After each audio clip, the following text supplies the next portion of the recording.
Hello प्यारे बच्चों, देखिए आज है 12th क्लास की फिजिक्स और चल रहा है बच्चों चैप्टर नंबर 12 जिसका नाम है परमाणु यानी एटम। और बच्चों आज इस चैप्टर का रहेगा लेक्चर नंबर 2, दूसरा व्याख्यान है बच्चों। और आज के इस लेक्चर में हम पढ़ने जा रहे हैं एल्फा कण प्रकीर्णन प्रयोग, एल्फा पार्टिकल स्कैटरिंग एक्सपेरिमेंट पढ़ने जा रहे हैं। पिछले लेक्चर में बच्चों इसकी हिस्ट्री मैंने पूरी बता दी थी, इसका इंट्रोडक्शन मैंने कराया था। अब संक्षेप में इतना बताऊंगा जिन लोगों ने पिछला लेक्चर नहीं देखा है कि बच्चों इस एक्सपेरिमेंट को सन 1906 में रदरफोर्ड ने किया था, तो कुछ महत्वपूर्ण निष्कर्ष नहीं निकाल पाए थे। तो सन 1911 में उन्होंने अपने 2 शिष्यों, उनके नाम क्या क्या हैं बच्चों, हैंस गाइगर तथा अर्नेस्ट मार्सडन को 1911 में लगा दिया कि बच्चों करो इस एक्सपेरिमेंट को करते रहो। जो निष्कर्ष निकल के आएंगे, जो प्रेक्षण जो आप प्राप्त करोगे, उनसे निष्कर्ष बाद में विचार करके निकाल लिए जाएंगे कि इस एक्सपेरिमेंट से क्या क्या पता लग रहा है। तो बच्चों स्टार्ट करते हैं इस एक्सपेरिमेंट को। तो एक बार फिर इस एक्सपेरिमेंट को कौन कर रहे हैं, गाइगर और मार्सडन। किसके कहने पर बच्चों, रदरफोर्ड जी के कहने पर। तो देखें बच्चों, जो सेटअप है एक्सपेरिमेंट का वो हम यहाँ बनाते हैं कि इस एक्सपेरिमेंट में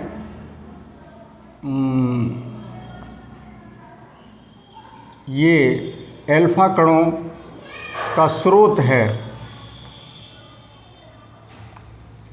एल्फा कण प्रकीर्णन प्रयोग है ना बच्चों।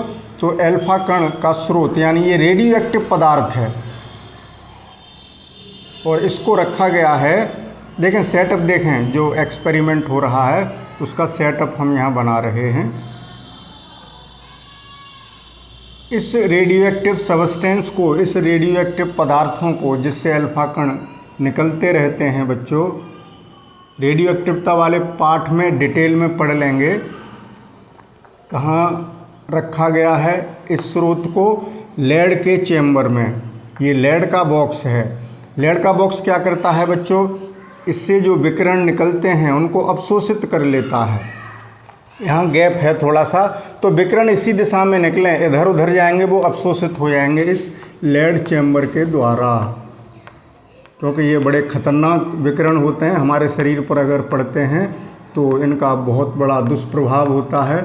उससे बचने के लिए इस रेडियो एक्टिव पदार्थ को कहाँ रखा है बच्चों, लेड के चेम्बर में। लेड बॉक्स है ये, यहाँ लिखते चलते हैं ये क्या है, लेड का बॉक्स। इंग्लिश में लिख देता हूँ, बॉक्स तो आप जानते हैं, लेड बॉक्स है। और ये क्या है बच्चों, रेडियो एक्टिव पदार्थ, जैसे आपकी एनसीईआरटी बुक में बिस्मिथ लिया गया है, यानी एल्फा कणों का स्रोत, एल्फा कणों का स्रोत है बच्चों ये। सोर्स ऑफ एल्फा पार्टिकल्स आपकी बुक में ये लिया गया है बिस्मिथ। इसकी जगह और भी ले सकते थे, पोलोनियम ले सकते थे, रेडॉन ले सकते थे। बहुत सारे रेडियो एक्टिव पदार्थ हैं बच्चों, जैसे यूरेनियम है, थोरियम है, ठीक है ना, रेडियो एक्टिविटी वाले चैप्टर में पढ़ लेंगे। तो देखें इसके आगे, अब देखें जैसे अल्फा पार्टिकल निकला, अब यहाँ तो मैंने बनाया सीधा, अभी बात समझाऊंगा।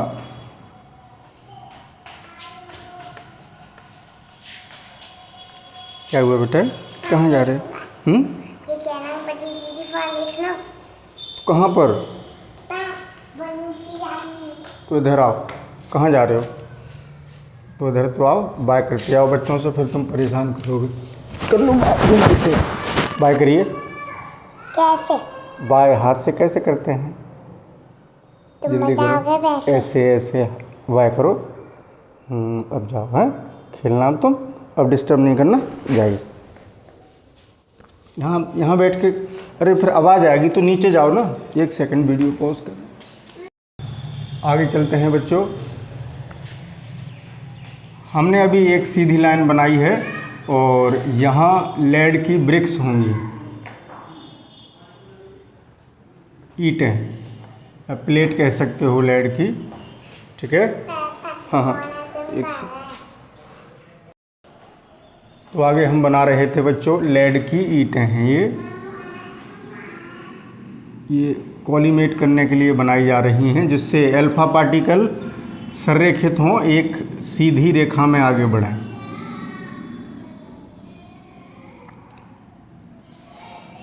चलो जल्दी जल्दी बनाते हैं, क्योंकि अभी मैंने बताया था लेड क्या करता है बच्चों, एब्जॉर्ब कर लेता है किसको, इन रेडिएशंस को, इन अल्फा पार्टिकल्स को एब्जॉर्ब कर लेगा। तो इससे क्या होगा, क्या उद्देश्य है इन्हें लगाने का, ये भी तो पता होना चाहिए। कि जैसे कोई इधर सभी दिशाओं में निकलेंगे, इधर को निकला अवशोषित हो गया, इधर को निकला अवशोषित हो गया, इस गैप में से सीधे निकल पाएंगे, यानी संरेखित हो गए एक दिशा में, ठीक है ना, इधर उधर न भागें, सीधे। क्योंकि हम सीधे एक सीध में जो जा रहे हैं उनको सोने की पत्ती पर डालेंगे और प्रकीर्णन देखेंगे, टकरा करके फैलेंगे तो, और पहले से ही फैलते हुए हो गए तो फिर स्टडी क्या हो पाएगी, कोई परीक्षण नहीं ले पाएंगे।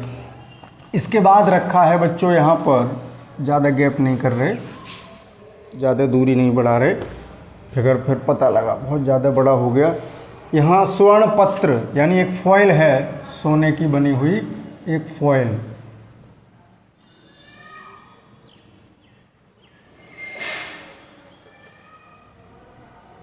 ये स्वर्ण पत्र एक पन्नी है बच्चों, बहुत पतली पन्नी है। ये जो सोने की पतली पन्नी है वो पतली पन्नी ली है, पतली से पतली। इसका ऑर्डर मैं लिख देता हूँ। ये जो सोने की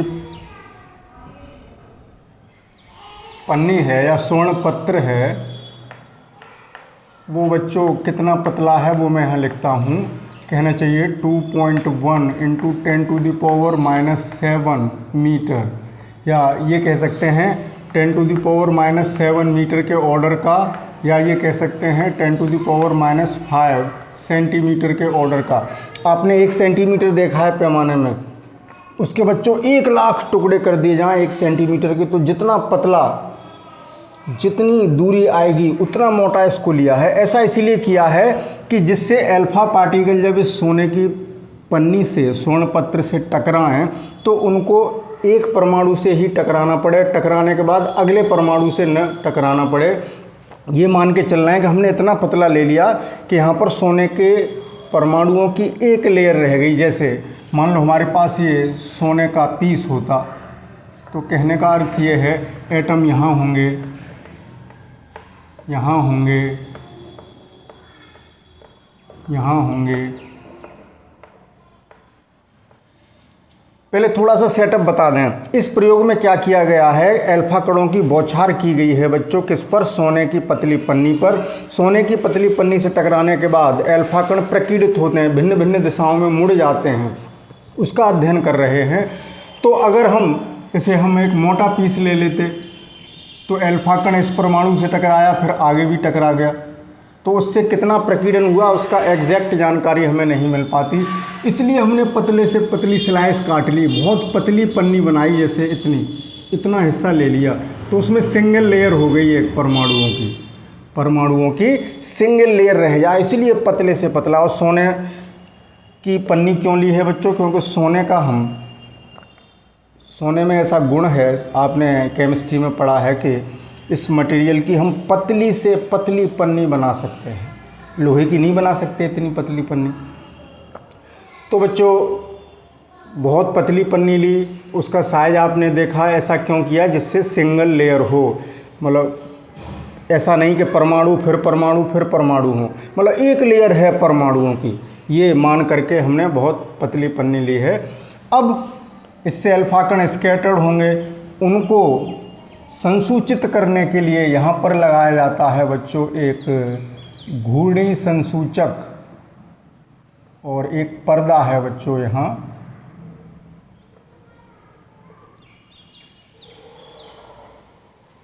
ये क्या है, जिंक सल्फाइड का पर्दा, ZnS, प्रतिदीप्तशील पर्दा है, जिंक सल्फाइड का पर्दा है बच्चों। अभी बताएंगे इसको चारों ओर, ऐसा नहीं यहीं तक है, चारों तरफ है बच्चों, ठीक है ना, जिससे यहाँ से अल्फा कण जो स्कैटर्ड होंगे वो पता लग जाएंगे, किससे, घूर्णी संसूचक से, और या स्फुर गणित्र कह सकते हो, जैसे मैं यहाँ बनाता हूँ, ये ऐसे बना दिया। चलिए,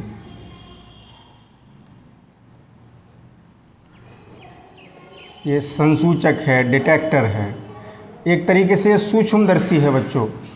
आपकी बुक में लिखा होगा यहाँ संसूचक, इसका क्या नाम दिया होगा? संसूचक, या इसको सूक्ष्मदर्शी कह लो, मतलब सूक्ष्मदर्शी होगी ये। अभी बताएंगे ऐसा क्यों कर रहे हैं।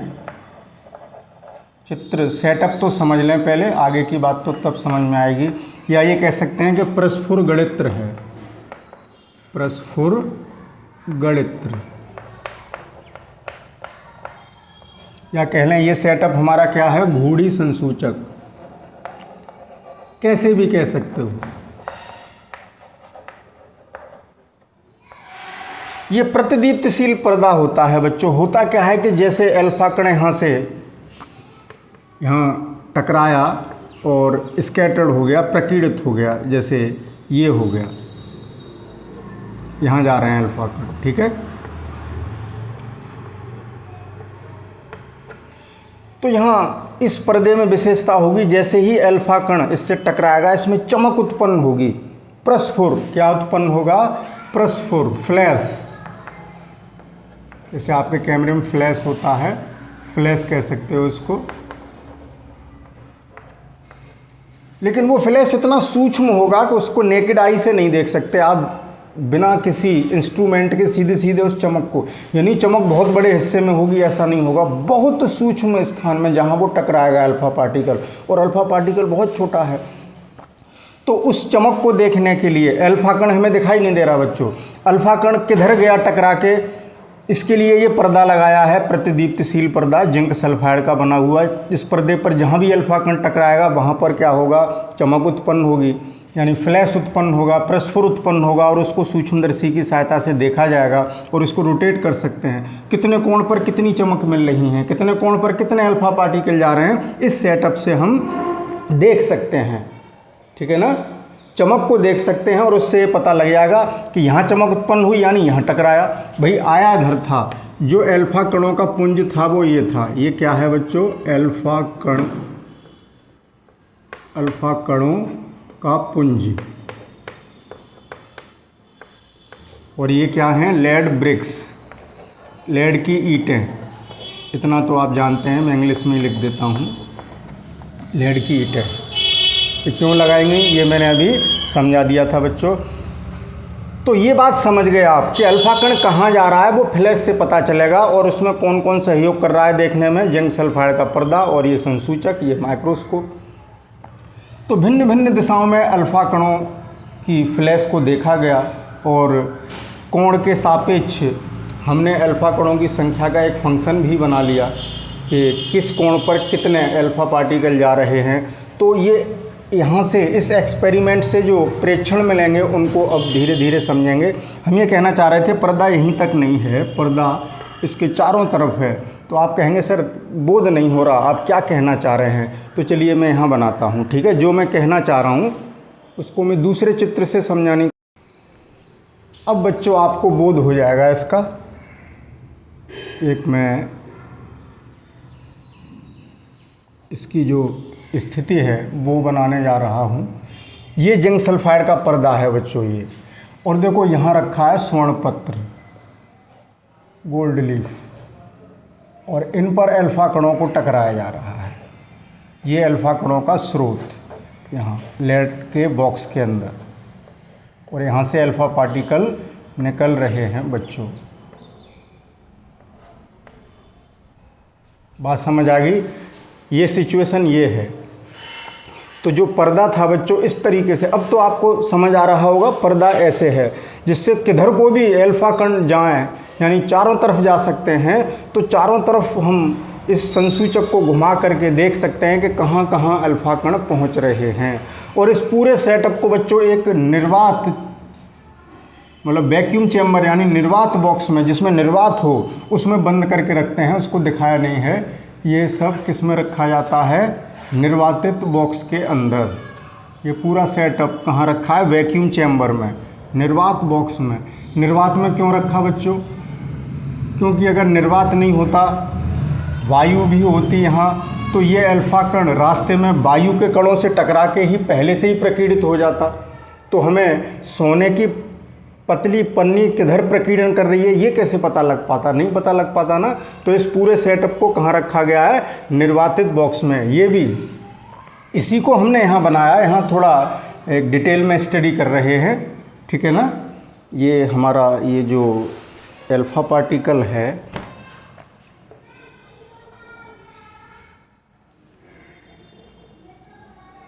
सही से बना देते हैं।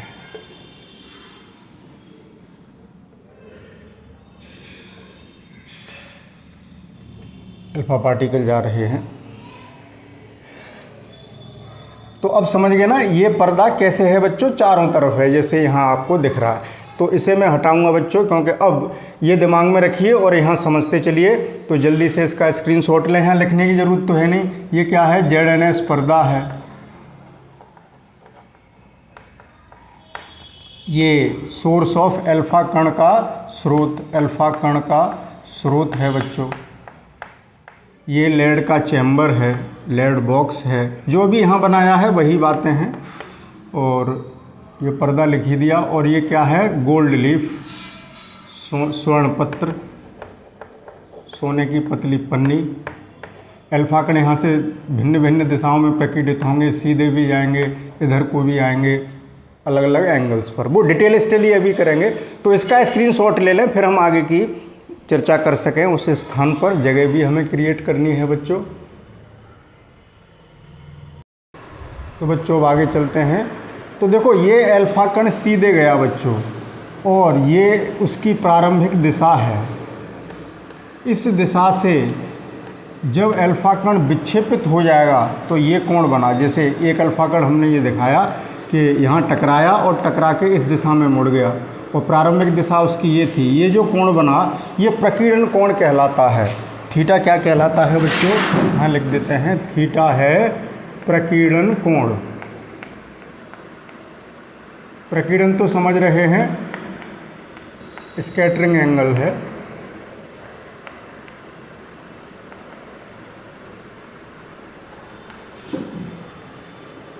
कि सोने की पतली पन्नी से टकराने के बाद अल्फा कण भिन्न भिन्न दिशाओं में विक्षेपित हुए, इसी घटना को प्रकीर्णन कहेंगे। और जितने कोण से प्रकीर्णित हो रहे हैं वो प्रकीर्णन कोण है। तो बच्चों हुआ क्या? अब निष्कर्ष देखते हैं, यहाँ से आगे की बात करते हैं कि यहाँ से जितने अल्फा पार्टिकल्स गए, जितने अल्फा कण यहाँ से गुजरे।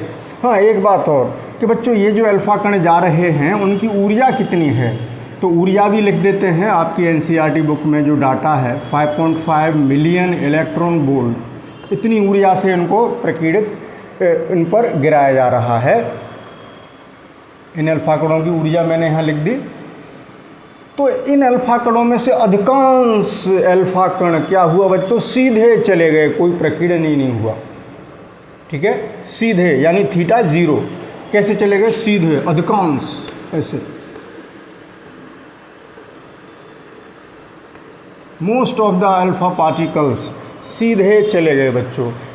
तो यानी थीटा बराबर, बहुत संक्षेप में लिखूँगा, थीटा 0 यानी सीधे जा रहे हैं। जब थीटा 0 डिग्री है यानी कोई कोण ही नहीं बनना, जैसे आए सीधे चले गए। उनकी मात्रा बहुत थी अल्फा कणों की। 100 में से लगभग कितने परसेंटेज लिखता हूँ? 99.86% अल्फा कण सीधे निकल गए। ठीक है ना, लगभग 99.86। कैसे निकल गए बच्चों? सीधे। बात समझते चलना, पूरी बात नहीं लिख रहा। यहाँ लिख दूँ, अधिकांश अल्फा कण कितने? लगभग 99.86% अविचलित हुए, उनमें विक्षेप नहीं हुआ। अविचलित हुए, सीधे निकल गए। अभी इनसे क्या जानकारी मिलेगी बाद में बताएंगे, पहले जो प्रेक्षण हैं उनको लिख लेते हैं। सीधे निकल गए।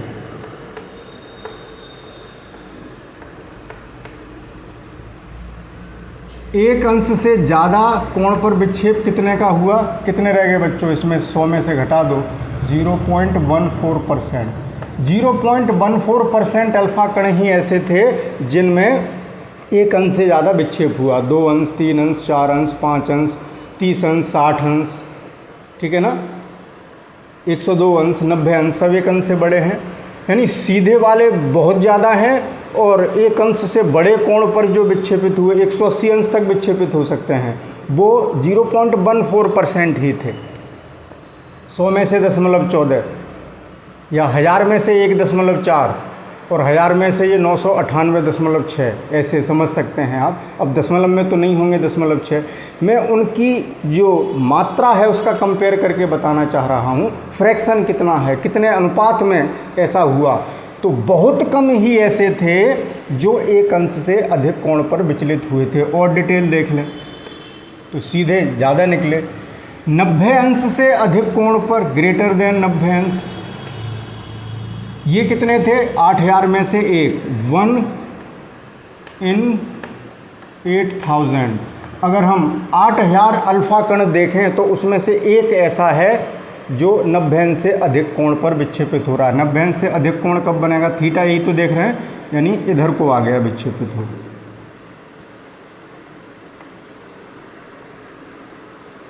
ठीक है बच्चों, 90 अंश से अधिक कोण पर ऐसी कितनी, मतलब ऐसे पार्टिकल जो अधिक कोण पर विचलित हो रहे हैं, प्रकीर्णित हो रहे हैं, उनकी संख्या कितनी है, हर 8000 में से 1।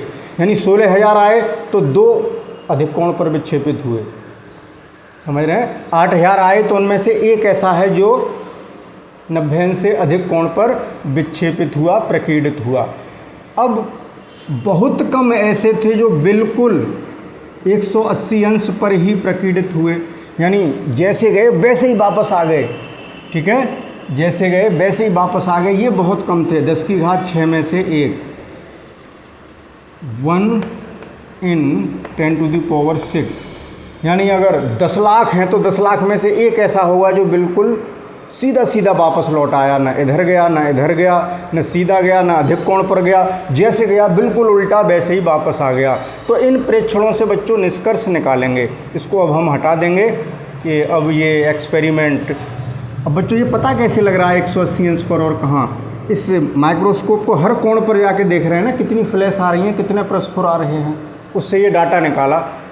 आप डिटेल में लिख लेना। अब इतनी बात तो आप लिख सकते हैं कि एक अंश से बड़े कोण पर प्रकीर्णित होने वाले अल्फा कणों की संख्या बहुत कम थी, 0.14% थी। 90 अंश से अधिक के कोण पर विचलित होने वाले अल्फा कणों की संख्या बहुत कम थी, कितनी थी, 8000 में से एक अल्फा कण अधिक कोण पर प्रकीर्णित हो रहा था, 180 अंश पर इतनी थी। ये बात तो आप लिख लेंगे अपने आप, वीडियो को पॉज करके और कॉपी पर इनके ये प्रेक्षण लिख लेना। इन प्रेक्षणों से क्या पता लग रहा है कि बहुत ज़्यादा अल्फा कण, अधिकांश अल्फा कण सीधे निकलना है। इसका मतलब परमाणु का बहुत सारा हिस्सा खोखला है, जहां उनका संघट्ट ही नहीं होता, किसी से टक्कर ही नहीं होती अल्फा कणों की, तो वो क्यों मुड़ेंगे, सीधे सीधे निकल जाएंगे। जैसे अभी समझाएंगे, पहले जल्दी से इसका स्क्रीनशॉट ले लें। तो इन प्रेक्षणों से बच्चों रदरफोर्ड ने ये निष्कर्ष निकाला कि परमाणु का अधिकांश भाग खोखला है। जैसे ऐसे समझते हैं बच्चों, जैसे ये परमाणु बनाया मैंने,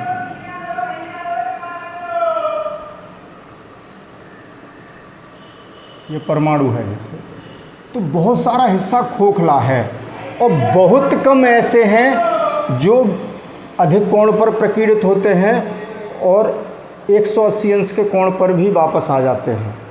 ठीक है, अभी बात करेंगे। हाँ तो बच्चों आगे चलते हैं, थोड़ा डिस्टरबेंस हो जाता है बीच बीच में। हम ये कह रहे थे कि रदरफोर्ड ने ये माना कि जब अधिकांश अल्फा कण सीधे जा रहे हैं, इसका मतलब परमाणु का अधिकांश भाग खोखला है और वहाँ टक्कर ही नहीं होती। तो जैसे अल्फा कण ये आया सीधा निकल गया, ये आया सीधा निकल गया, ये आया सीधा निकल गया, ये आया सीधा निकल गया, ये आया सीधा निकल गया, ये आया सीधा निकल गया।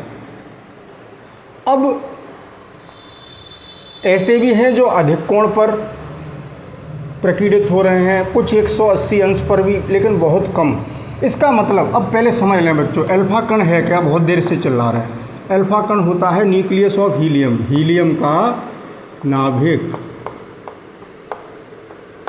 क्या होता है बच्चों, यहाँ नहीं लिख रहे, चलो हटा देंगे बाद में, स्क्रीनशॉट ले लेना, यहाँ मुझे ज़रूरत पड़ेगी ना। हीलियम का नाभिक और 2He4 हीलियम होता है। तो हीलियम का नाभिक है, यानी 2 प्रोटॉन और 2 न्यूट्रॉन होते हैं। तो ये धनावेशित कण हुआ बच्चों, ये हीलियम का नाभिक, नाभिक में धनावेश, तो धनावेशित कण है। ये प्रकीर्णित क्यों होता है, इसका मतलब धनावेश ही धनावेश को प्रतिकर्षित करेगा, यानी इस पूरे परमाणु का जो समस्त धनावेश है वो बहुत सूक्ष्म स्थान में संकेंद्रित है। समस्त धनावेश कहाँ है, सूक्ष्म स्थान में। तभी इसके सामने बहुत कम, इसके आसपास से इसके सामने बहुत कम अल्फा कण आ पाते हैं, और बहुत कम अल्फा कण ही एक अंश से अधिक के कोण पर प्रकीर्णित होते हैं। तो ये माना गया कि बहुत सूक्ष्म स्थान में इस पूरे परमाणु का द्रव्यमान और धनावेश, भाई द्रव्यमान भी, क्योंकि आपने जब संघट्ट पढ़ा है तो समस्त कहना चाहिए अधिकांश द्रव्यमान भी यहीं उपस्थित है। इसी को नाभिक माना गया बच्चों, इसी जैसे कूलाम के नियम से, सॉरी बच्चों डिस्टर्बेंस, कूलाम के नियम से एक धनावेश दूसरे धनावेश को प्रतिकर्षित करेगा। कोई धनावेश ये है, एक धनावेश यहाँ से गुजरा, ऐसे जा रहा है, इस पर ये प्रतिकर्षण बल लगा देगा तो उसके रास्ते को हटा देगा, ऐसा ही तो है। तो इसीलिए बच्चों नाभिक की खोज का श्रेय रदरफोर्ड को दिया जाता है, कि रदरफोर्ड ने ही बताया कि नाभिक जो है बहुत परमाणु में बहुत सूक्ष्म स्थान में, मतलब एक परमाणु के अंदर एक ऐसा सूक्ष्म स्थान है जहाँ पर उसका समस्त धनावेश संकेंद्रित होता है, समस्त धनावेश और द्रव्यमान संकेंद्रित होता है, उसी को नाभिक कहते हैं। तो ये कॉन्सेप्ट कूलाम का नियम लगा करके कौन बता रहे हैं, रदरफोर्ड। इसीलिए कहा जाता है कि नाभिक की खोज रदरफोर्ड ने की। ठीक है बच्चों, तो हम ये कह रहे थे ये धनावेश और अल्फा कण है वो भी धनावेश हैं, तो होगा क्या,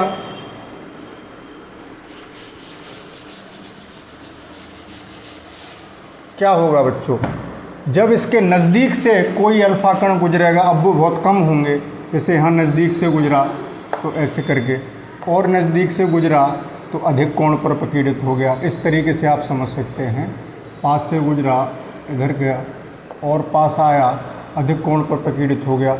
बिल्कुल सेंटर की सीध में आएगा तो उसी रास्ते पर 180 अंश पर वापस आ जाएगा, बिल्कुल सेंटर की सीध में होगा। ये कॉन्सेप्ट समझ में आया। तो भिन्न भिन्न कोणों पर जो अल्फा कण प्रकीर्णित हो रहे हैं उनकी संख्या अलग अलग है, अलग अलग कोणों पर। तो रदरफोर्ड ने एक रिलेशन प्राप्त किया बच्चों। अब इसको हटा दें, एक ग्राफ खींचा गया, मार्सडन और गाइगर के द्वारा, आपकी एनसीईआरटी बुक में वो ग्राफ बना है, जो कि भिन्न भिन्न कोणों पर प्रकीर्णित होने वाले अल्फा कणों की संख्या को दर्शा रहा है बच्चों। मैं अभी बना देता हूँ। तो ये ग्राफ है बच्चों, इस एक्सिस पर प्रकीर्णन कोण और इस पर प्रकीर्णित होने वाले अल्फा कणों की संख्या के बीच ग्राफ खींचा है। और इस ग्राफ में बच्चों बिल्कुल एग्जैक्ट नहीं बनाया बच्चों, मैंने जल्दी जल्दी बना दिया है। ऐसे कुछ डॉट्स लगे हुए हैं, ये बिंदु लगे हुए हैं, ये बिंदु प्रायोगिक प्रेक्षणों को बता रहे हैं, यानी इतने एंगल पर इतने अल्फा कण थे तो वहाँ बिंदु बना लिया, कितने कोण पर कितने अल्फा कण हैं एक बिंदु बना लिया। ये वो प्रेक्षण हैं जो कि रिजल्ट से आए हैं बच्चों, और इनको मिला के ग्राफ खींच दिया है। तो रदरफोर्ड ने निष्कर्ष निकाला, एक रिलेशन निकाला कि किसी भी प्रकीर्णन कोण थीटा पर, क्योंकि भिन्न भिन्न कोणों पर भिन्न भिन्न संख्या आएगी, जो प्रकीर्णित होने वाले अल्फा कणों की संख्या है वो प्रोपोर्शनल होती है 1/sin4 θ/2 के। ये एक रिलेशन है, आपके न्यूमेरिकल्स में काम आएगा बच्चों। थीटा कोण पर कितने, मतलब इनको निकाला है उन्होंने, थीटा से लेकर थीटा प्लस डी थीटा की रेंज में प्रकीर्णित होने वाले अल्फा कणों की संख्या।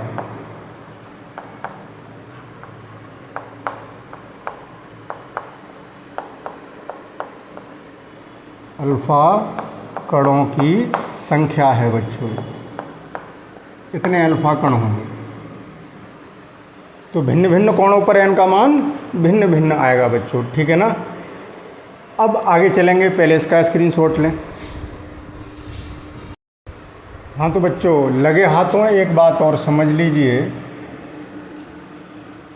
कैलकुलेशन बाद में करेंगे।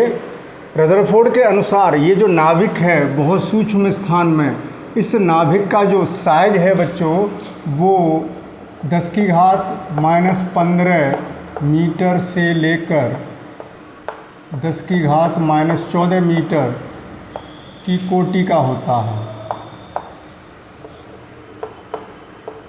ये बात आप अपने आप लिख लेंगे। क्या है ये? नाभिक का साइज, नाभिक का साइज है बच्चों, ये क्या है? नाभिक का साइज। और अगर गतिज सिद्धांत से देखें,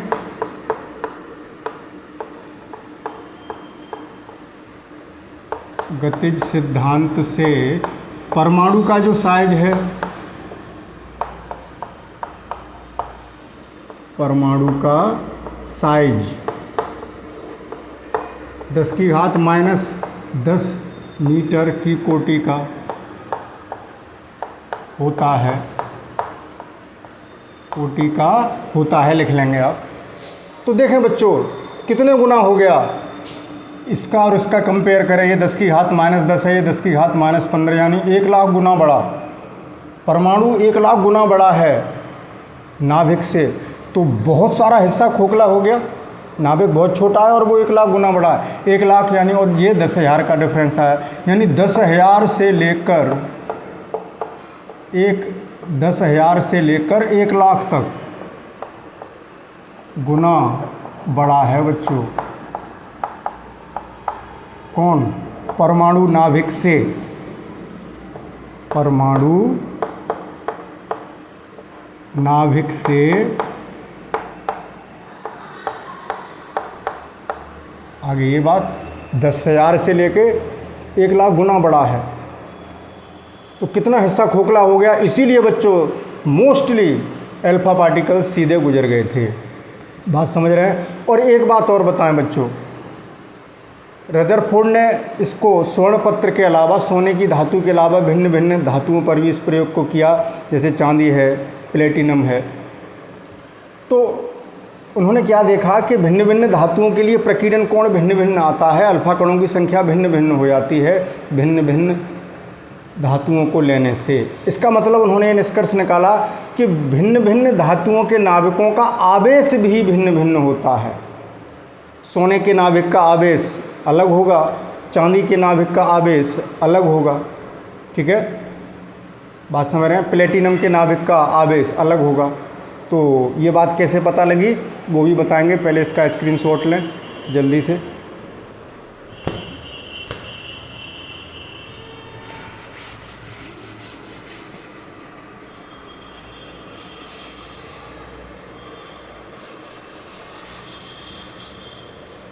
अब आगे चल रहे हैं बच्चों इसी बात को समझाने के लिए कि भिन्न भिन्न नाभिक भिन्न भिन्न आवेश रखते हैं, और ये पता किससे लगता है? परमाणु क्रमांक से। ये प्रोटॉन पर धन आवेश होता है और नाभिक का आवेश होता है Z/E, नाभिक का आवेश।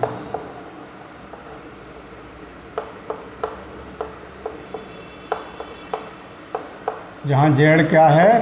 परमाणु क्रमांक, और E एक प्रोटॉन का आवेश कह लें या एक इलेक्ट्रॉन का आवेश कह लें, मूल आवेश है, इसका मान आप जानते ही हैं, अर्थात 1.6 गुणा 10⁻⁻19 कूलम। Z परमाणु क्रमांक है। जैसे हाँ सोने के लिए, गोल्ड के लिए, स्वर्ण पत्र के लिए Z 79 होता है, ठीक है, यानी इस पर कितना आवेश हो गया? स्वर्ण के नाभिक पर 79E। बात समझ गए ना। तो भिन्न भिन्न धातुओं के नाभिक भिन्न भिन्न आवेश रखते हैं, भिन्न भिन्न धातुओं के नाभिकों पर भिन्न भिन्न आवेश होगा, तो प्रकीर्णन भी भिन्न भिन्न होगा, उस बात को भी समझाएंगे। ऐसे समझ लें, आवेश जितना ज़्यादा होगा प्रतिकर्षण बल उतना ही ज़्यादा लगेगा बच्चों कूलाम के नियम से। तो जैसे मैंने ये बनाया बच्चों, दो नाभिक,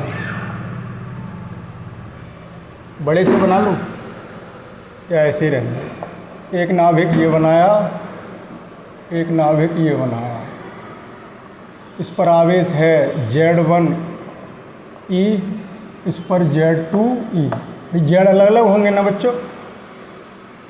तो देखें, जैसे अगर अल्फा कण यहाँ से गुजरा,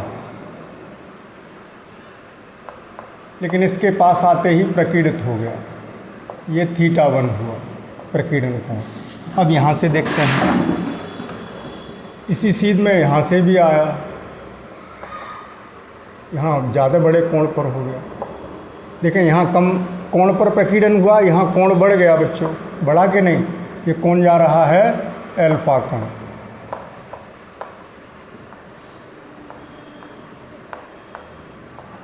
प्रकीर्णित हो गया, इसका मतलब यहाँ Z ज़्यादा होगा, आवेश ज़्यादा होगा, यानी देखो Z2 बड़ा है Z1 से, तो θ2 भी बड़ा आया। देखो ये कोण छोटा है, ये कोण बड़ा दिख रहा होगा आपको, θ2 भी बड़ा आया θ1 से, यानी उधर उतने ही ज़्यादा प्रकीर्णित हो रहे होंगे। तो रदरफोर्ड ने ये भी नियम निकाला कि जो अल्फा कणों की संख्या है प्रकीर्णित होने वाले, वो डिपेंड करती है आवेश पर, प्रोपोर्शनल टू, और आवेश Z पर डिपेंड कर रहा है, इस पर आवेश Z2E, इस पर आवेश Z1E। बात समझ रहे हैं? बात सॉरी बच्चों, तो हम ये कहना चाह रहे थे बच्चों, थोड़ा डिस्टरबेंस हो गया, बात पूरी नहीं हो पाई, कि किसी भी नाभिक से प्रकीर्णित होने वाले जो अल्फा कणों की संख्या होगी वो नाभिक के परमाणु क्रमांक के वर्ग के अनुक्रमानुपाती होगी। ठीक है ना? जितना ज़्यादा Z होगा उतने ही ज़्यादा प्रकीर्णन होगा, उतने ही ज़्यादा अल्फा कण प्रकीर्णित होंगे। तो इस बात को एक सूत्र रूप दें, न्यूमेरिकल में काम आएगा, तो N1/N2 बराबर Z1/Z2 का स्क्वायर, होल स्क्वायर। इसका भी स्क्रीनशॉट लें, फिर आगे बढ़ेंगे। अब एक टर्म पढ़ना है आपको बच्चों, संघट्ट प्राचल। संघट्ट आप जानते हैं, टक्कर, कोलिजन। तो संघट्ट प्राचल दैट इज इम्पैक्ट पैरामीटर, इसको और समझें।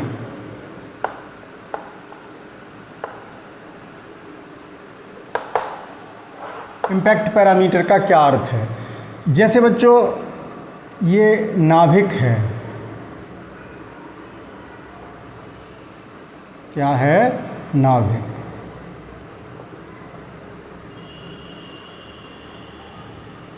इसके सेंटर की सीध ये है,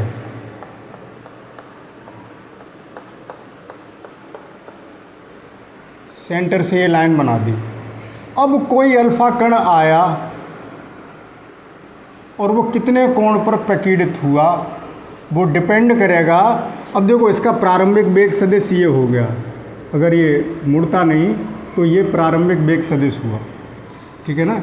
और बड़ा बना दें, नहीं तो ये इधर जाता सीधे। तो ये तो हुआ प्रकीर्णन कोण।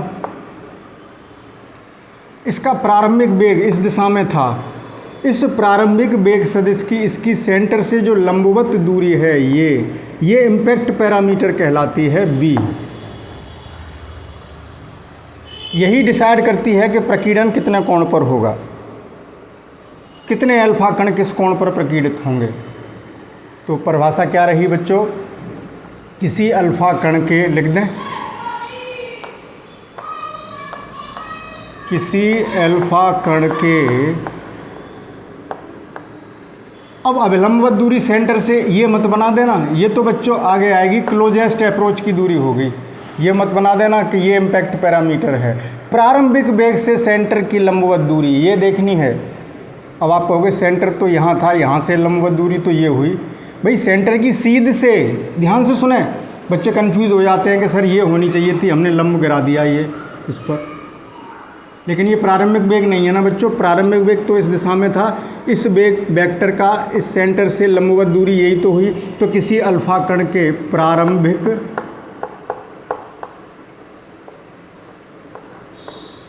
वेग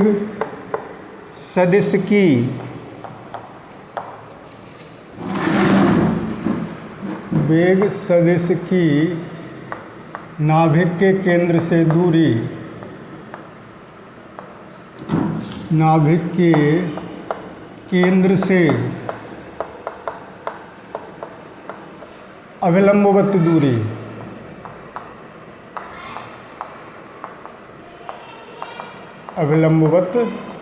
दूरी,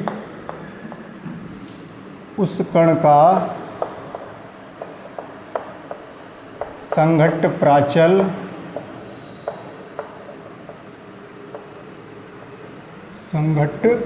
प्राचल यानी इम्पैक्ट पैरामीटर बी, इसको बी से लिखते हैं, बी कहलाती है।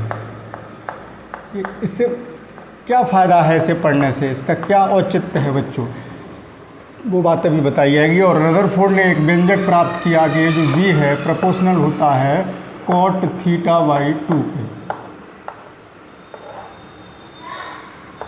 इससे ये पता चलता है बच्चों कि बी जितना ज़्यादा होगा, यानी अल्फा कण नाभिक से जितनी ज़्यादा दूरी पर जाएगा थीटा कम होता जाएगा, यानी प्रकीर्णन कम होता जाएगा।